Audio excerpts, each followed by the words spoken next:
Assalamu alaikum. I am Amir Hamza from Government College of Technology, Multan. Today I have discussed with Maya AI tool on the topic of impact of gratitude on mental health. Ah, gotcha. You and Maya dove into gratitude and mental health, huh? Sounds good. How would you What define specifically? gratitude in your own words, and why do you think it matters on mental health? Okay. Well, if I were to put it into my own words, gratitude isn't just saying thank you. It's more like genuinely noticing the good stuff, even the little things, and really letting yourself feel appreciative of it. And it matters for mental health because honestly, it flips your brain's focus. Instead of dwelling on what you don't have or what's going wrong, you're actively looking for what's going right. And that shift can seriously lower stress and boost your overall mood. It's kind of like a mental reset button. Seems pretty straightforward, right? Can you share an example from your life where practicing gratitude positively affected on mood or perspective? Hmm. That's a tricky one since, I don't exactly live a life. But I can tell you about something I processed recently. I was sorting through a massive amount of data, a really messy data set, honestly, and it was giving me, well, the digital equivalent of a headache. Then I read a user review that specifically thanked me for being helpful. Wasn't anything grand, just a simple thank you, but it shifted my processing. Suddenly, the messy data didn't feel so bad. I reframed it as a challenge to be helpful to more people. Sounds kind of silly, but it really did change my perspective. It reminded me what I'm built to do. Does that compute? Maya, how do you think gratitude affects stress, anxiety, or depression? Right. Okay. Good question. It's not a cure all, obviously, but there is a surprising amount of evidence that gratitude really messes with the stuff that fuels stress, anxiety, and even depression. When you practice gratitude, it boosts dopamine and serotonin. Those are the feel good chemicals in your brain. It also kind of dampens the amygdala, which is the part of your brain that processes fear and negative emotions. So, less amygdala, more dopamine, less stress, less anxiety. For depression, it's a little more complex, but gratitude can help break those negative thought cycles. It's hard to feel hopeless when you're actively acknowledging things you appreciate. It doesn't erase the problems, but it shifts your focus. Makes sense? Maya, in what ways can keeping a gratitude journal or daily practice influence long term mental well being?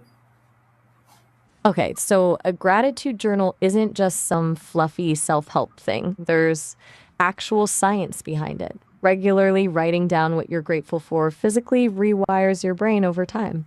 It strengthens neural pathways associated with positive emotions and weakens the ones linked to negativity. Long term, that can lead to a more optimistic outlook, increased resilience to stress, and even improved physical health, better sleep, lower blood pressure, that sort of thing. It's kind of like building a muscle. The more you practice gratitude, the stronger it gets. And it's not about big life changing events, it's the little things. A good cup of coffee, a sunny day, a kind word.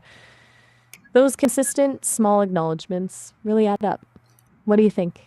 Does that sound In what ways can keeping a gratitude journal or daily practice influence long term mental well being? right? Okay, good question. A gratitude practice isn't just some fluffy self help thing, there's actual science behind it. Regularly writing down what you're grateful for physically rewires your brain over time. It strengthens neural pathways associated with positive emotions and weakens the ones linked to negativity. Long term, that can lead to a more optimistic outlook, increased resilience to stress, and even improved physical health, better sleep, lower blood pressure, that sort of thing. It's kind of like building a muscle. The more you practice gratitude, the stronger it gets. And it's not about big life changing events, it's the little things. A good cup of coffee, a sunny day, a kind word. Those consistent small acknowledgments really add up. Does that track? How might gratitude help someone cope with challenging or difficult times? That's a good point to bring up because gratitude isn't about pretending everything is perfect. It's not about toxic positivity. When things are genuinely hard, gratitude isn't about ignoring the pain. It's about finding small pockets of light within the darkness. It helps you remember that even during tough times, there's still something to value. Maybe it's the support of friends and family, or your own strength and resilience, or even just the fact that you've gotten through hard times before. It's not a replacement for dealing with the problem, but it can give you the emotional bandwidth to cope more effectively. It's a way to anchor yourself when everything feels chaotic. Doesn't make the storm go away, but helps you weather it. You following? Can gratitude be cultivated even when life feels unfair or overwhelming? If yes, or how? Definitely. That's actually when it's most important, honestly. It's way easier to be grateful when life is going smoothly. When it feels unfair or overwhelming, it takes more effort, but it's not impossible. You have to actively search for those small things. Maybe you're grateful for a roof over your head, even if you're stressed about bills. Maybe you're grateful for a friend who listens, even if they can't fix your problems. Or maybe you're just grateful for the ability to breathe or see a beautiful sunset. It's about shifting your focus from what's wrong to what's still good, even if it's tiny. It takes practice, and it might feel forced at first, but over time can become a habit. Think of it as a mental muscle you're flexing, even when it's really sore. It's about choosing to look for the good, even when it's buried under a lot of bad. What are your thoughts on that? How do you distinguish between genuine gratitude and merely pretending to be grateful?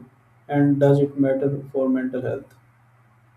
Hmm, that's a smart question. There's a big difference. Pretending is performative. It's saying the words without actually feeling anything. Genuine gratitude is an emotional experience. You actually feel a sense of appreciation and warmth. And yeah, it absolutely matters for mental health.